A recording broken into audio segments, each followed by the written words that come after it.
வணக்கம். ஜம் செய்திகளுக்காக தமிழ் மொழி. இந்திய நேரப்படி இரவு 8:30 மணி செய்திகள். முதலில் ஜம் தலைப்புச் செய்திகளை காணலாம்.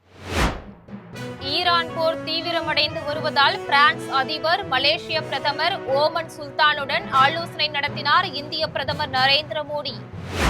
வளைகுடா நாடுகளிலிருந்து 2,80,000-க்கும் மேற்பட்ட இந்தியர்கள் தாயகம் திரும்பினர். மத்திய வெளியுறவு அமைச்சகம் தகவல். திமுகவில் இணைந்த முன்னாள் முதலமைச்சர் ஓ பன்னீர்செல்வம் திமுக சார்பில் போடி தொகுதியில் போட்டியிடுவார் என எதிர்பார்ப்பு. ஆந்திராவில் பெண்களை தொடர்ந்து மாற்றுத்திறனாளிகளுக்கு இலவச பேருந்து பயண திட்டத்தை தொடங்கி வைத்தார் ஆந்திர முதலமைச்சர் சந்திரபாபு நாயுடு. கத்தார் மீதான ஈரானின் தாக்குதல் தொடர்ந்தால் ஈரானில் உள்ள எரிவாயு வயல் தகர்க்கப்படும். அமெரிக்க அதிபர் டொனால்ட் ட்ரம்ப் எச்சரிக்கை. இனி விரிவான செய்திகளை காணலாம். ஈரான் போர் தீவிரமடைந்து வருவதால் பிரான்ஸ் அதிபர், மலேசிய பிரதமர் ஓமன் சுல்தானுடன் இந்திய பிரதமர் நரேந்திர மோடி ஆலோசனை நடத்தினார். ஈரான், இஸ்ரேல், அமெரிக்க போர் தீவிரமடைந்து வரும் நிலையில் பதற்றத்தை தணிப்பது, அமைதி மற்றும் ஸ்திரத்தன்மையை மீட்பது தொடர்பாக பிரான்ஸ் அதிபர் இமானுவேல் மேக்ரான், மலேசிய பிரதமர் அன்வர் இப்ராஹிம், ஓமன் சுல்தான் ஹைதம் பின் தாரிக் ஆகியோருடன் பிரதமர் நரேந்திர மோடி தொலைபேசியில் ஆலோசனை நடத்தினார். இதையடுத்து இமானுவேல் மேக்ரானுடனான தொலைபேசி உரையாடல் குறித்து பிரதமர் நரேந்திர மோடி எக்ஸ் தளத்தில் பதிவு ஒன்றை வெளியிட்டுள்ளார். அதில் மேற்கு ஆசியாவின் சூழல் குறித்தும், பதற்றத்தை தணிப்பதன் அவசர தேவை குறித்தும் எனது அன்பு நண்பர் அதிபர் இமானுவேல் மேக்ரோனுடன் பேசினேன் என குறிப்பிட்டுள்ள அவர், பிராந்தியத்திலும் அதற்கு அப்பாலும் அமைதி மற்றும் நிலைத்தன்மையை மேம்படுத்துவதற்காக எங்கள் நெருங்கிய ஒருங்கிணைப்பை தொடர ஆவலுடன் எதிர்பார்க்கிறோம் என்று பிரதமர் நரேந்திர மோடி தெரிவித்துள்ளார். இதனைத் தொடர்ந்து மலேசிய பிரதமர் அன்வர் இப்ராஹிமுடனான தொலைபேசி உரையாடல் குறித்து குறிப்பிட்டுள்ள பிரதமர் நரேந்திர மோடி, எனது நண்பரும் மலேசிய பிரதமருமான அன்வர் இப்ராஹிமுடன் உரையாடினேன் என்றும், மேற்கு ஆசியாவில் நிலவும் கவலைக்குரிய சூழல் குறித்து நாங்கள் விவாதித்தோம் என்றும் தெரிவித்தார். மேலும் பேச்சுவார்த்தை மற்றும் தூதரக நடவடிக்கைகள் மூலம் பதற்றத்தை தணிக்கவும், அமைதி மற்றும் நிலைத்தன்மையை விரைவில் மீட்டெடுக்கவும் எங்களது பகிரப்பட்ட உறுதிப்பாட்டை மீண்டும் வலியுறுத்தினோம் என்றும் பிரதமர் நரேந்திர மோடி தெரிவித்துள்ளார். இதனைத் தொடர்ந்து ஓமன் சுல்தான் ஹைதம் பின் தாரிக்குடனான தொலைபேசி உரையாடல் குறித்து தனது எக்ஸ் பக்கத்தில் வெளியிட்டுள்ள பிரதமர் மோடி, எனது சகோதரர் சுல்தான் ஹைதம் பின் தாரிக்குடன் பயனுள்ள உரையாடலை மேற்கொண்டேன் என்றும், ஓமன் மக்களுக்கு முன்கூட்டியே ஈத் நல்வாழ்த்துக்களை தெரிவித்தேன் எனவும், பதற்றத்தை தணிப்பதற்கும் அமைதி மற்றும் ஸ்திரத்தன்மையை மீட்டெடுப்பதற்கும் பேச்சுவார்த்தை மற்றும் தூதரக நடவடிக்கைகளை மேற்கொள்வதற்கு முன்னுரிமை அளிக்க வேண்டியதன் அவசியத்தை நாங்கள் ஏற்றுக்கொண்டோம் என்றும் பிரதமர் நரேந்திர மோடி தெரிவித்துள்ளார். வளைகுடா நாடுகளில் இருந்து 2,80,000-க்கும் மேற்பட்ட இந்தியர்கள் தாயகம் வந்துள்ளதாக மத்திய வெளியுறவு அமைச்சகம் தெரிவித்துள்ளது. ஈரான், இஸ்ரேல், அமெரிக்கா இடையேயான போர் கடந்த பிப்ரவரி மாதம் 28ஆம் தேதி முதல் நடைபெற்று வரும் நிலையில் போர் பதற்றம் காரணமாக வளைகுடா நாடுகளின் வான்வழி போக்குவரத்து முடக்கப்பட்டிருந்தன. இந்நிலையில் பல முக்கிய தலைவர்கள் உட்பட லட்சக்கணக்கான இந்தியர்கள் நாடு திரும்ப முடியாத சூழல் உருவானது. இதையடுத்து அண்மை காலமாக குறைந்த அளவில் இயக்கப்படும் விமானங்கள் மூலம் இந்தியர்கள் தாயகம் திரும்புகின்றனர். இதுகுறித்து மத்திய வெளியுறவு அமைச்சகத்தின் வளைகுடா பிரிவு இணை செயலாளர் அசீம் மகாசன் செய்தியாளர்களை சந்தித்து பேசினார். அப்போது பிப்ரவரி 28 முதல் 2,80,000-க்கும் மேற்பட்ட இந்தியர்கள் தாயகம் திரும்பியுள்ளனர் என்றும், இன்று ஐக்கிய அரபு அமீரகத்திலிருந்து 90க்கும் மேற்பட்ட விமானங்கள் இயக்கப்படும் என எதிர்பார்க்கப்படுகிறது என்றும், MT சேப்சி விஷ்ணு கப்பலில் உள்ள 15 இந்திய பணியாளர்கள் விரைவில் இந்தியா திரும்புவார்கள் என எதிர்பார்க்கப்படுகிறது என்றும் வளைகுடா பிரிவு இணை செயலாளர் அசீம் மகாசன் தெரிவித்தார். அதிமுகவில் இருந்து விலகி திமுகவில் இணைந்த முன்னாள் முதலமைச்சர் ஓ பன்னீர்செல்வம் தனது போடி தொகுதியில் இம்முறை திமுக சார்பில் போட்டியிடுவார் என எதிர்பார்க்கப்படுகின்றது. தமிழகத்திற்கு 2 முதலமைச்சர்களை கொடுத்த தேனி மாவட்டத்தின் நட்சத்திர தொகுதியான போடி நாயக்கனூரில் 1989 முன்னாள் முதலமைச்சர் ஜெயலலிதா முதன்முறையாக இத்தொகுதியில் போட்டியிட்டு வெற்றி பெற்றார். அதேபோன்று கடந்த 3 தேர்தல்களில் இத்தொகுதியிலிருந்து தேர்ந்தெடுக்கப்பட்ட ஓ பன்னீர்செல்வமும் தமிழக முதலமைச்சரானார். இந்நிலையில் அதிமுக பொதுச் செயலாளர் எடப்பாடி பழனிசாமியுடன் ஏற்பட்ட கருத்து வேறுபாடு காரணமாக அதிமுகவில் இருந்து விலகிய ஓ பன்னீர்செல்வம் இப்போது திமுகவில் இணைந்துள்ளார். அதன்படி வரும் சட்டப்பேரவை தேர்தலில் திமுக சார்பில் அவர் போடி நாயக்கனூர் தொகுதியில் போட்டியிட விருப்பம் தெரிவித்து வேட்புமனு தாக்கல் செய்துள்ளார். திமுகவில் ஓ பன்னீர்செல்வத்திற்கு முக்கியத்துவம் அளிக்கப்பட்டு வருவதால் அவருக்கு போடி தொகுதியில் போட்டியிடவே வாய்ப்பு வழங்கப்படும் என்று தகவல்கள் தெரிவிக்கின்றன. அப்படி போடி தொகுதியில் திமுக சார்பில் ஓ பன்னீர்செல்வம் போட்டியிட்டால் அதிமுகவிலிருந்து வேட்பாளர் யார் என்ற எதிர்பார்ப்பு வந்துள்ளது. கடந்த தேர்தலில் போடி தொகுதியில் திமுக சார்பில் தங்க தமிழ்ச்செல்வன் போட்டியிட்டது குறிப்பிடத்தக்கது. ஆந்திராவில் பெண்களை தொடர்ந்து மாற்றுத்திறனாளிகளுக்கும் இலவச பேருந்து பயண திட்டத்தை முதலமைச்சர் சந்திரபாபு நாயுடு தொடங்கி வைத்தார். ஆந்திராவில் சூப்பர் 6 திட்டம் அமல்படுத்தப்படும் என கடந்த 2024 தேர்தலில் தெலுங்கு தேசம் கட்சித் தலைவர் சந்திரபாபு நாயுடு வாக்குறுதி அளித்தார். தேர்தலுக்கு பின் ஆட்சியை கைப்பற்றிய அவர் அத்திட்டத்தை படிப்படியாக அமல்படுத்தி வருகிறார். அதன்படி மாதந்தோறும் முதியோர்களுக்கு தலா ரூபாய் 4000, மாற்றுத்திறனாளிகளுக்கு தலா ரூபாய் 6000, சர்க்கரை நோய், எய்ட்ஸ் போன்றவற்றால் பாதிக்கப்பட்டவர்களுக்கு தலா ரூபாய் 10,000 என உதவித்தொகை வழங்கப்படுகின்றது. வறுமை கோட்டுக்கு கீழே உள்ள குடும்பங்களுக்கு ஆண்டுக்கு 3 சிலிண்டர்கள் இலவசமாக வழங்கப்படுகிறது. பெண்களுக்கு இலவச பேருந்து பயண திட்டம் அமல்படுத்தப்பட்டது. மாநிலம் முழுவதும் அண்ணா கேண்டீன்கள் திறக்கப்பட்டு ரூபாய் 5க்கு சிற்றுண்டி, மதிய உணவு மற்றும் இரவு உணவு வழங்கப்படுகிறது. தாய்மடி திட்டத்தின் கீழ் ஆண்டுக்கு தாய்மார்களுக்கு ரூபாய் 15,000 வழங்கப்பட்டு வருகிறது. இந்நிலையில் மாற்றுத்திறனாளிகளின் சக்தி என்னும் பெயரில் ஆந்திர மாநிலம் முழுவதும் மாற்றுத்திறனாளிகளுக்கு இலவச அரசு பேருந்து பயண திட்டத்தை சந்திரபாபு நாயுடு தொடங்கி வைத்தார். குண்டூர் மாவட்டம் மங்களகிரி பேருந்து நிலையத்தில் இத்திட்டத்தை தொடங்கி வைத்த அவர் மாற்றுத்திறனாளிகளுடன் பேருந்தில் பயணம் செய்தார். துணை முதலமைச்சர் பவன் கல்யாண், அமைச்சர்கள் லோகேஷ் உள்ளிட்டோரும் உடனிருந்தனர். கத்தார் மீதான ஈரானின் தாக்குதல் தொடர்ந்தால் ஈரானில் உள்ள உலகின் மிகப்பெரிய எரிவாயு வயல் தகர்க்கப்படும் என அமெரிக்க அதிபர் டொனால்ட் ட்ரம்ப் எச்சரிக்கை விடுத்துள்ளார். ஈரானில் உள்ள உலகின் மிகப்பெரிய எரிவாயு வயலாக கருதப்படும் சவுத் பார்ஸ் எரிவாயு வயல் மீது 18ஆம் தேதி இஸ்ரேல் ராணுவம் போர் விமானங்கள் மூலம் தாக்குதல் நடத்தியது. இதனைத் தொடர்ந்து வளைகுடா நாடுகளில் உள்ள எரிசக்தி கட்டமைப்புகள் மீது தாக்குதல் நடத்தப்படும் என ஈரான் அரசு எச்சரிக்கை விடுத்திருந்த நிலையில் கத்தாரின் முக்கிய இயற்கை எரிவாயு மையத்தின் மீது ஏவுகணைகள் மூலம் தாக்குதல் நடத்தப்பட்டது. ஏற்கனவே ஹோர்முஸ் நீரிணை மூடப்பட்டதால் எண்ணெய் கப்பல்கள் பயணிக்க முடியாமல் சர்வதேச அளவில் எண்ணெய் விநியோகம் பாதிக்கப்பட்டுள்ளது.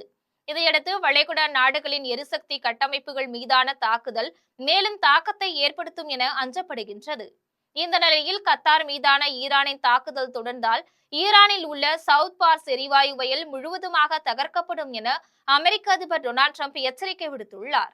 கேரள முதலமைச்சர் பினராயி விஜயன் தம்மடம் தொகுதியில் 3வது முறையாக வேட்புமனு தாக்கல் செய்தார்.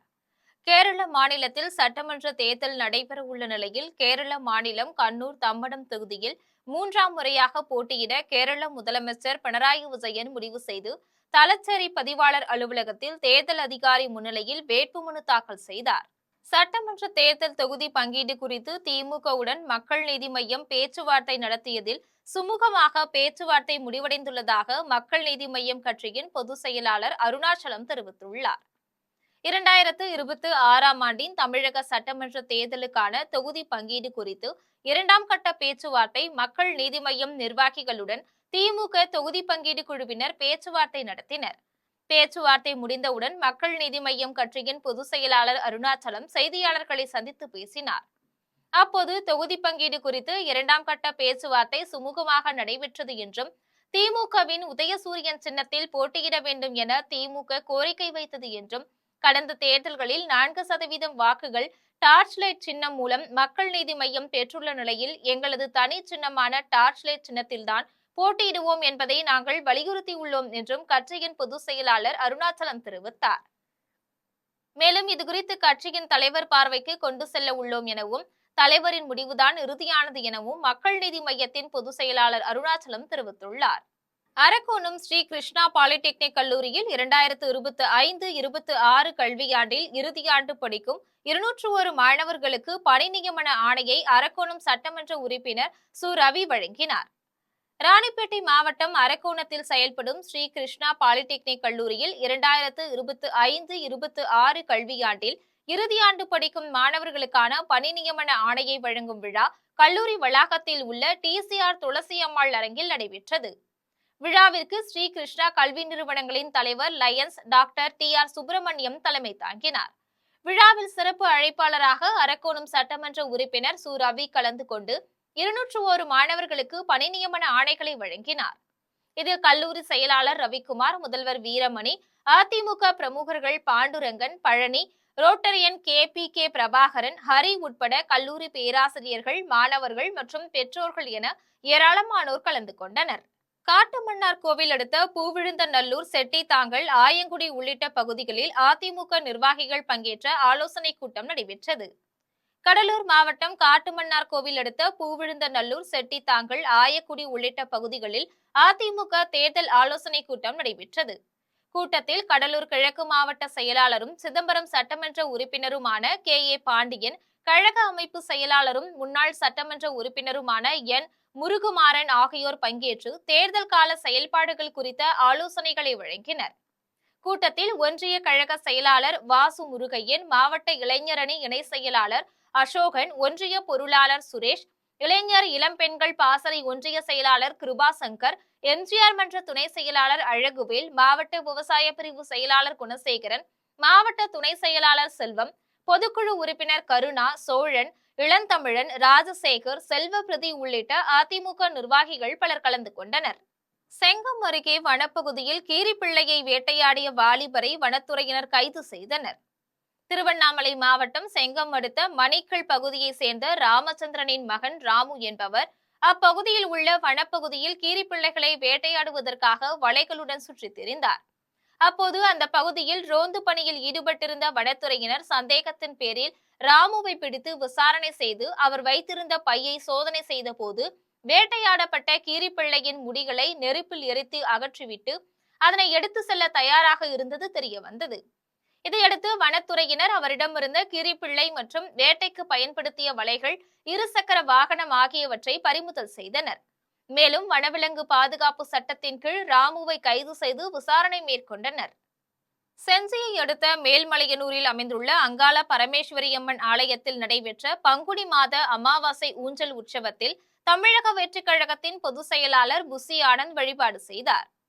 விழுப்புரம் மாவட்டம் மேல்மலையனூரில் பிரசித்தி பெற்ற ஆன்மீக திருத்தலமாக அமைந்துள்ள அருள்மிகு அங்காள பரமேஸ்வரியம்மன் திருக்கோவில் மாதந்தோறும் அமாவாசை தினத்தில் ஊஞ்சல் உற்சவம் நடைபெறுவது வழக்கம். அதன்படி பங்குனி மாத அமாவாசை தினத்தன்று ஊஞ்சல் உற்சவம் நடைபெற்றது. அப்போது அங்காள பரமேஸ்வரியம்மன் சயன அலங்காரத்தில் பக்தர்களுக்கு காட்சியளித்தார். பங்குனி மாத அமாவாசை உற்சவத்தில் தமிழக வெற்றிக் கழக பொதுச் செயலாளர் புசி ஆனந்த் கலந்து கொண்டு தமிழ்நாடு மற்றும் புதுச்சேரி சட்டமன்ற தொகுதியில் போட்டியிடும் வேட்பாளர்களின் பட்டியலை அங்காள பரமேஸ்வரியம்மன் பாதத்தில் வைத்து வழிபாடு செய்தார். கோவை கேரளா எல்லையில் உள்ள வாளையார் அணைக்கு குளிக்க சென்ற தனியார் பொறியியல் கல்லூரி மாணவர் நீரில் மூழ்கி உயிரிழந்த சம்பவம் குறித்து காவல்துறையினர் விசாரணை மேற்கொண்டனர். கன்னியாகுமரி மாவட்டம் அகஸ்தீஸ்வரத்தை சேர்ந்த ஜெரின் சஞ்சய் என்பவர் கோவையில் உள்ள தனியார் பொறியியல் கல்லூரியில் 3ஆம் ஆண்டு பயின்று வந்தார். இந்நிலையில் நேற்று முன்தினம் ஜெரின் சஞ்சய் தனது நண்பர்கள் இருவருடன் வாளையார் அணை பகுதிக்கு சுற்றுலா சென்றார். அங்கு அனைவரும் அணையில் இறங்கி குளித்துக் கொண்டிருந்த போது எதிர்பாராத விதமாக ஜெரின் சஞ்சய் ஆழமான பகுதியில் சேற்றில் சிக்கிக் கொண்டார். உடனே நண்பர்கள் அவரை மீட்க முயன்று முடியவில்லை. இதுகுறித்து தகவல் அறிந்த கேரள மாநிலம் கஞ்சிக்கோடு தீயணைப்பு துறையினர் மற்றும் காவல்துறையினர் சம்பவ இடத்திற்கு விரைந்து சென்று வாளையார் அணையில் தேடிய போது சேற்றில் சிக்கிய ஜெரின் சஞ்சய் உடலை கண்டுபிடிக்க முடியவில்லை. இந்நிலையில் இன்று காலை ஜெரின் சஞ்சயின் உடல் தானாகவே நீரின் மேல்மட்டத்தில் மிதந்தது. இதனை பார்த்த அப்பகுதி மக்கள் காவல் நிலையத்திற்கும் தீயணைப்பு நிலையத்திற்கும் தகவல் அளித்தனர். தகவலின் பேரில் சம்பவ இடத்திற்கு வந்த தீயணைப்பு வீரர்கள் மாணவரின் உடலை மீட்டனர். அதன் பின்னர் காவல்துறையினர் மாணவரின் உடலை மீட்டு பிரேத பரிசோதனைக்காக கோவை அரசு மருத்துவமனைக்கு அனுப்பி வைத்தனர். மேலும் வழக்கு பதிவு செய்து விசாரணை மேற்கொண்டனர். வேலூர் மாவட்ட காங்கிரஸ் கட்சியின் புதிய நிர்வாகிகள் அறிமுக கூட்டம் நடைபெற்றது. வேலூர் மத்திய மாவட்ட காங்கிரஸ் கமிட்டியில் புதிதாக நியமிக்கப்பட்ட நிர்வாகிகள் அறிமுகம் மற்றும் ஆலோசனை கூட்டம் குடியாத்தம் GH சாலையில் உள்ள கட்சி அலுவலகத்தில் நடைபெற்றது. கூட்டத்தில் மாவட்ட தலைவர் சுரேஷ்குமார் கலந்து கொண்டு சிறப்புரையாற்றினார். அதன் பின்னர் வரும் சட்டப்பேரவை தேர்தலில் திமுக கூட்டணி கட்சி சார்பில் போட்டியிடும் வேட்பாளரை வெற்றி பெற செய்வது, நகர் முழுவதும் கமிட்டி அமைப்பது உள்ளிட்டவைகள் குறித்து ஆலோசனை மேற்கொண்டார். அதனைத் தொடர்ந்து கூட்டத்தில் நகர தலைவராக லாலா லஜபதி, மாவட்ட பொருளாளராக இலியாஸ் பாஷா, பள்ளிகொண்டா பேரூராட்சி தலைவராக சிகந்தர், பேர்ணாம்பட்டு நகர தலைவராக ராகிப், நகர தலைவராக மேற்கு நவீன் பிரபு ஆகியோர் நியமிக்கப்பட்டனர். புதிய நிர்வாகிகளுக்கு மாவட்ட தலைவர் சுரேஷ்குமார் சால்வை அணிவித்து சான்று வழங்கி வாழ்த்து தெரிவித்தார். இதில் மாவட்ட ஊராட்சி குழு துணைத் தலைவர் கிருஷ்ணவேணி ஜலந்தர், பொதுக்குழு உறுப்பினர் கிருபானந்தம், வீராங்கன், விஜயேந்திரன், யுவராஜ் உள்ளிட்ட பலர் கலந்து கொண்டனர்.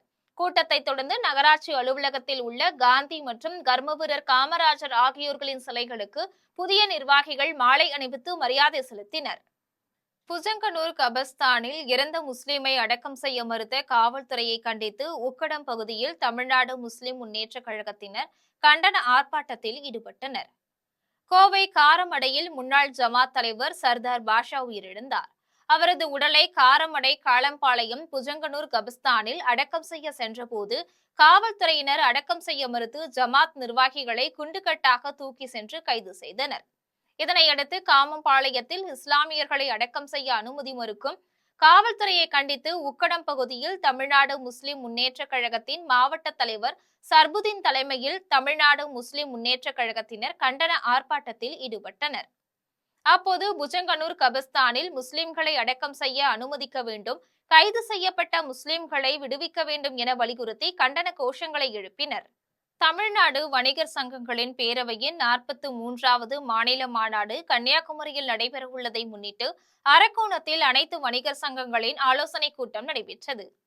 கன்னியாகுமரியில் நடைபெறவுள்ள தமிழ்நாடு வணிகர் சங்கங்களின் பேரவையின் 43வது மாநில மாநாட்டை முன்னிட்டு ராணிப்பேட்டை மாவட்டம் அரக்கோணத்தில் தமிழ்நாடு வணிகர் சங்கங்களின் பேரவை சார்பில் அரக்கோணம் நகர அனைத்து வணிகர் சங்கத்தின் ஆலோசனைக் கூட்டம் நடைபெற்றது.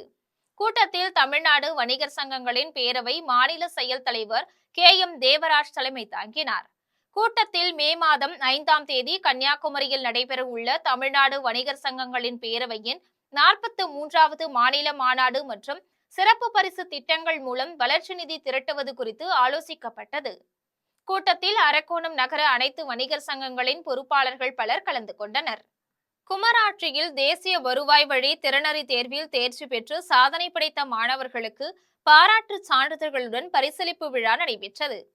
கடலூர் மாவட்டம் குமராட்சி ஒன்றியத்திற்கு உட்பட்ட பகுதிகளில் தேசிய வருவாய் வழி திறனறி தேர்வில் தேர்ச்சி பெற்று சாதனை படைத்த 18 மாணவர்களுக்கு பாராட்டு சான்றிதழ்களுடன் பரிசளிப்பு விழா நடைபெற்றது. விழாவிற்கு குமராட்சி வட்டார கல்வி அலுவலர் சரஸ்வதி லட்சுமி தலைமை தாங்கினார். வட்டார கல்வி அலுவலர்கள் ராமதாஸ், கோமதி ஆகியோர் முன்னிலை வகித்தனர். விழாவில் அகர்சன் ஜெயின், கிஷோர் ஜெயின், திருமுருகன், மருத்துவர் இளையராஜா, விஜயகுமார், ஆரோக்கியதாஸ், ஆசிரியர்கள் லயன் கோவிந்த், செந்தில்குமார், சத்யசீலன், ரத்தன சபாபதி, ஸ்டீபன் ஆண்டனி, ஜெயபால் மற்றும் பள்ளி தலைமை ஆசிரியர்கள், பெற்றோர்கள் உள்ளிட்ட ஏராளமானோர் கலந்து கொண்டு மாணவர்களை பாராட்டினர். நிகழ்ச்சியை குமராட்சி ஒன்றிய தன்னார்வல ஆசிரியர்கள் ஒருங்கிணைத்து தொகுத்து வழங்கினர். மகாகவி பாரதியார் கட்டிட அமைப்பு சாரா தொழிலாளர்களுக்கான 2வது புதிய அலுவலகத்தை ஆவடியில் திமுக மேடை பேச்சாளர் அமுதநேசன் ரிப்பன் வெட்டி திறந்து வைத்தார். திருவள்ளூர் மாவட்டம் ஆவடி காமராஜர் நகரில் உள்ள வணிக வளாகத்தில் மகாகவி பாரதியார் கட்டிடம் மற்றும் அமைப்பு சாரா தொழிலாளர் சங்கத்தின் 2வது அலுவலக திறப்பு விழா மாநில தலைவி ஆவடி தனலட்சுமி தலைமையில் நடைபெற்றது. விழாவில் சிறப்பு அழைப்பாளராக திராவிட முன்னேற்ற கழகத்தின் பேச்சாளர் அமுதநேசன் கலந்து கொண்டு ரிப்பன் வெட்டி திறந்து வைத்து உறுப்பினர்களுக்கு பரிசு பொருட்களை வழங்கி சிறப்பித்தார். அதனைத் தொடர்ந்து மக்கள் வழிகாட்டி இயக்கத்தின் தலைவர் ராஜேஷ் கட்டுமான நல வாரியம் மூலமாக தமிழ்நாடு அரசு வழங்கக்கூடிய பல்வேறு திட்டங்களை குறித்து புதிதாக இணைந்துள்ள உறுப்பினர்களுக்கு விழிப்புணர்வு ஏற்படுத்தினார். இதில் மாநில செயலாளர் நடராஜன், மாநில பொதுச் செயலாளர் கோபாலகிருஷ்ணன் உட்பட பலர் கலந்து கொண்டனர். பூந்தமல்லியில் செயல்படும் சவிதா பல்கலைக்கழகத்தில் நடைபெற்ற 26வது பட்டமளிப்பு விழாவில் தமிழ் பாரம்பரிய உடை அணிந்தும் தலைப்பாகை அணிந்தும் மாணவர்கள் பட்டங்களை பெற்றது அனைவரையும் கவர்ந்தது. சென்னை பூந்தமல்லியில் செயல்படும் சவிதா பல்கலைக்கழகத்தில் 26வது பட்டமளிப்பு விழா நடைபெற்றது. சவிதா பல்கலைக்கழக வேந்தர் வீரையன் தலைமையில் நடைபெற்ற பட்டமளிப்பு விழாவில் சிறப்பு விருந்தினராக அகில இந்திய மருத்துவ அறிவியல் நிறுவனத்தின் நிர்வாக இயக்குநரும் தலைமை செயல் அலுவலருமான மீனு சிங், இந்திய விளையாட்டு ஆணையத்தின் மூத்த நிர்வாக இயக்குநர் வினித்குமார் ஆகியோர் கலந்து கொண்டு மாணவர்களுக்கு பட்டங்களை வழங்கினர். மருத்துவம், பொறியியல், சட்டம் உள்ளிட்ட பல்வேறு பிரிவுகளில் 1930 மாணவர்களுக்கு பட்டம் வழங்கப்பட்டது. இதில் 69 பேருக்கு முனைவர் பட்டமும், முதுநிலை மருத்துவத்தில் 120 பேருக்கு பட்டம் வழங்கப்பட்டது. பட்டமளிப்பு விழாவில் பங்கேற்ற மாணவர்கள் தமிழ் பாரம்பரிய முறையில் உடைகள் அணிந்தும் தலைப்பாகை அணிந்தும் பட்டம் பெற்றது அனைவரையும் வெகுவாக கவர்ந்தது. விழாவில் அகில இந்திய மருத்துவ அறிவியல் நிறுவனத்தின் நிர்வாக இயக்குநர் மீனுசிங் உரையாற்றினார். அப்போது சுறுசுறுப்பாகவும் பயனுள்ளவராகவும் இருக்க விரும்பினால் உங்கள் நாளை ஒரு தெளிவான திட்டத்துடன் தொடங்க வேண்டும் என்று மாணவர்களுக்கு அறிவுரை வழங்கினார். மேலும் கைபேசியை தள்ளி வைத்துவிட்டு ஒரு நேரத்தில் ஒரு வேளையில் மட்டும் கவனம் செலுத்துங்கள் என்றும், ஒரே நேரத்தில் பல வேலைகளை செய்ய முயல்வது பெரும்பாலும் தவறுகளுக்கே வழிவகுக்கும் என்றும், மிக முக்கியமான வேலைகள் எது என்பதை முதலில் கண்டறிந்து உங்கள் ஆற்றல் அதிகமாக இருக்கும் போதே அவற்றை செய்து முடியுங்கள் என்றும் மாணவர்களிடம் இயக்குநர் மீனுசிங் தெரிவித்தார்.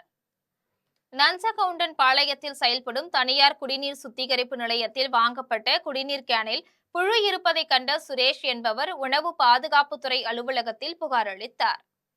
ஈரோடு மாவட்டம் கோபிசெட்டிப்பாளையம் அடுத்துள்ள நஞ்சகவுண்டன் பாளையத்தில் தனியார் குடிநீர் சுத்திகரிப்பு நிலையம் செயல்பட்டு வருகிறது. இங்கு தயாரிக்கப்பட்ட குடிநீர் கேன் ஒன்றை கணபதிபாளையம் பகுதியைச் சேர்ந்த சுரேஷ் என்பவர் தனது வீட்டிற்கு வாங்கி சென்றார். அதன் பின்னர் தண்ணீரை உபயோகப்படுத்திய போது அதில் புழுக்கள் நெளிவதைக் கண்டு அதிர்ச்சியடைந்த சுரேஷ் உணவு பாதுகாப்பு அதிகாரிகளுக்கு போன் மூலம் தகவல் அளித்தார். அதன் பின்னர் குடிநீர் கேனை நேரடியாக உணவு பாதுகாப்புத்துறை அலுவலகத்திற்கே எடுத்து சென்றார்.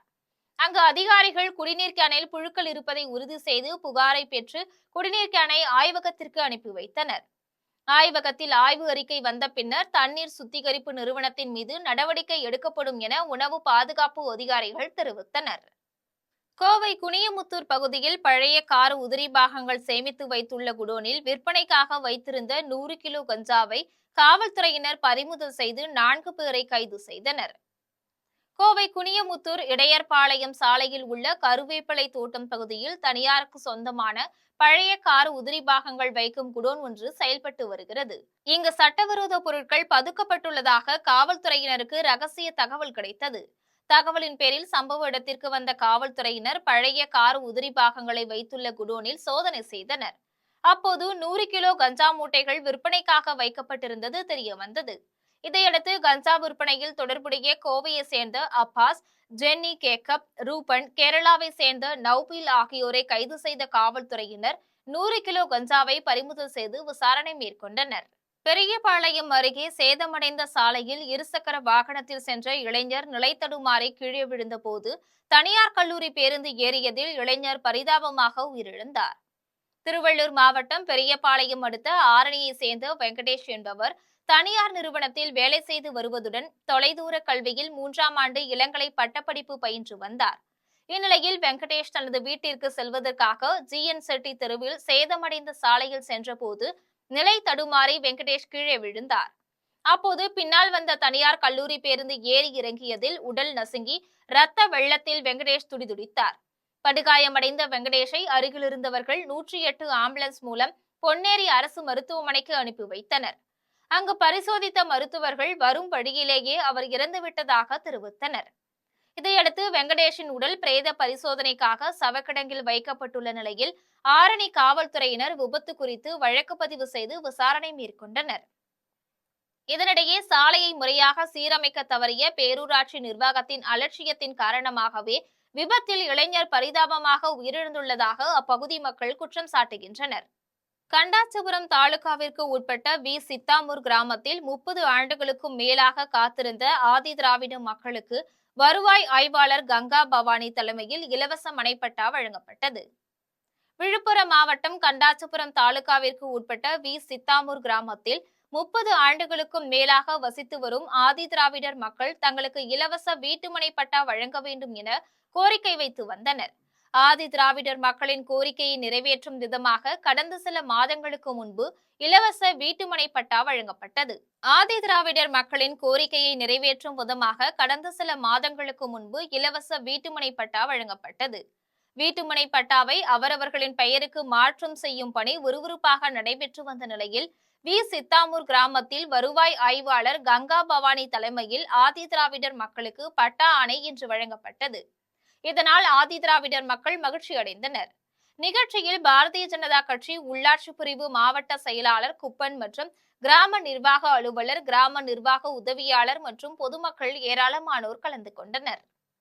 விழுப்புரம் பகுதிகளில் இரவு நேரத்தில் பெய்த திடீர் மழையினால் பெரும்பாக்கம் காணை நேரடி கொள்முதல் நிலையத்தில் மூட்டை பிடிக்காமல் குவியலாக வைக்கப்பட்டிருந்த நெல் நனைந்து விட்டதாக விவசாயிகள் வேதனை தெரிவித்தனர். விழுப்புரம் அடுத்த பெரும்பாக்கம் காணை கிராமத்தில் அரசு நேரடி கொள்முதல் நிலையம் செயல்பட்டு வருகிறது. நேரடி கொள்முதல் நிலையத்திற்கு சாணிமேடு, அரியூர், தேகைப்பாடி, கோனூர், கொத்தமங்கலம், தெளி, திருவாமத்தூர் உள்ளிட்ட பல்வேறு கிராமங்களில் இருந்து விவசாயிகள் விளைவித்த நெல்களை அறுவடை செய்து விற்பனைக்காக கொண்டு வருகின்றனர். திடீரென நள்ளிரவு பெய்த கனமழையின் காரணமாக விற்பனைக்காக விவசாயிகள் கொண்டு வந்த நெல் மூட்டைகள் நனைந்து முளைக்கும் நிலையில் உள்ளதால் நெல்லை உலர்த்தும் பணியில் விவசாயிகள் ஈடுபட்டுள்ளனர். இதனிடையே 2 தினங்களில் நெல் மூட்டைகளை கொள்முதல் செய்ய நடவடிக்கை எடுக்கப்பட்டுள்ளதாக விழுப்புரம் மாவட்ட ஆட்சியர் ஷேக் அப்துல் ரஹ்மான் தெரிவித்துள்ளார். கொல்லங்கோடு பத்ரகாளியம்மன் திருக்கோவில் வரும் 22ஆம் தேதி நடைபெறவுள்ள தூக்க நேர்ச்சையில் பச்சிளம் குழந்தைகளை கைகளில் ஏந்தி தூக்க வில்லில் எடுத்து செல்லும் தூக்கக்காரர்களின் நமஸ்கார நிகழ்ச்சி நடைபெற்றது. கன்னியாகுமரி மாவட்டம் கொல்லங்கோடில் அமைந்துள்ள ஸ்ரீ பத்ரகாளியம்மன் திருக்கோவிலில் தூக்க திருவிழா கடந்த 13ஆம் தேதி கொடியேற்றத்துடன் தொடங்கி நடைபெற்று வருகிறது.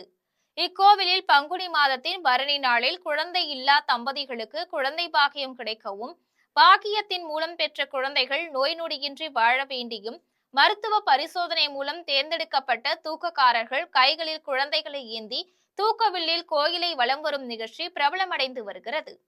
இந்நிலையில் நிகழ்ச்சிக்காக 10 நாட்களுக்கும் மேலாக விரதமிருந்த தூக்கக்காரர்கள் கோவிலில் முட்டுக்குத்தி நமஸ்காரம் உள்ளிட்ட உடல் பயிற்சிகளை செய்து அம்மனை வழிபடுகின்றனர்.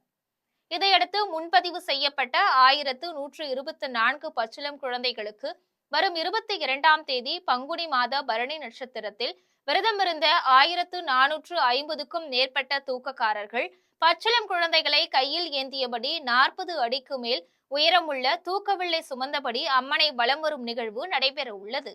திருவையாறு அவ்வை கூட்டத்தில் இசைத்தமிழ் பயிலரங்கத்தில் சிறப்பாக பாடிய குழந்தைகளுக்கு பரிசுகள் வழங்கப்பட்டது. தஞ்சாவூர் மாவட்டம் திருவையாறு அவ்வை கூட்டத்தில் பள்ளி குழந்தைகளுக்கான இசைத்தமிழ் பயிலரங்கம் நடைபெற்றது. நிகழ்ச்சிக்கு அவ்வை கூட்ட நிறுவனர் முனைவர் மு. கலைவேந்தன் தலைமை தாங்கினார். நிகழ்ச்சியில் பங்கேற்ற அனைவரையும் ஆசிரியை கோகிலா வரவேற்றார். இசைத்தமிழ் பயிலரங்கத்தை திருவையாறு அரசு இசைக்கல்லூரி மேனாள் முதல்வர் முனைவர் ராம கௌகல்யா தொடங்கி வைத்து இசைத்தமிழ் மரபும் மாண்பும் என்ற தலைப்பில் உரையாற்றினார். இந்நிகழ்ச்சியில் இசை ஆசிரியை செல்வி கீர்த்திவாசன் பங்கேற்று பிரம்ம வித்யா தேவாரம், பாரதியார், பாரதிதாசன் பாடல்களுக்கு இசைத்தமிழ் பயிலரங்கத்தை நடத்தினார். இதையடுத்து சிறப்பாக பாடிய குழந்தைகளுக்கு பரிசுகள் வழங்கப்பட்டது. நிகழ்ச்சி ஏற்பாடுகளை அவ்வை அறக்கட்டளை தலைவர் கண்ணகி மற்றும் ஆசிரியர்கள் சிறப்பாக செய்திருந்தனர். நிகழ்ச்சி நிறைவில் தமிழாசிரியை தீபா நன்றி தெரிவித்தார். மீண்டும் தலைப்புச் செய்திகள். ஈரான் போர் தீவிரமடைந்து வருவதால் பிரான்ஸ் அதிபர், மலேசிய பிரதமர் ஓமன் சுல்தானுடன் ஆலோசனை நடத்தினார் இந்திய பிரதமர் நரேந்திர மோடி. வளைகுடா நாடுகளிலிருந்து 2,80,000க்கும் மேற்பட்ட இந்தியர்கள் தாயகம் திரும்பினர். மத்திய வெளியுறவு அமைச்சகம் தகவல். திமுகவில் இணைந்த முன்னாள் முதலமைச்சர் ஓ பன்னீர்செல்வம் திமுக சார்பில் போடி தொகுதியில் போட்டியிடுவார் என எதிர்பார்ப்பு. ஆந்திராவில் பெண்களை தொடர்ந்து மாற்றுத்திறனாளிகளுக்கு இலவச பேருந்து பயண திட்டத்தை தொடங்கி வைத்தார் ஆந்திர முதலமைச்சர் சந்திரபாபு நாயுடு. கத்தார் மீதான ஈரானின் தாக்குதல் தொடர்ந்தால் ஈரானில் உள்ள எரிவாயு வயல் தகர்க்கப்படும். அமெரிக்க அதிபர் டொனால்ட் ட்ரம்ப் எச்சரிக்கை. இத்துடன் செய்திகள் நிறைவடைகின்றன. மீண்டும் செய்திகள் இரவு 12 மணிக்கு. உடனுக்குடன் செய்திகளை காண ஜெம் லைவ்.tv என்ற இணையதளத்தில் இணைந்திருங்கள். நன்றி, வணக்கம்.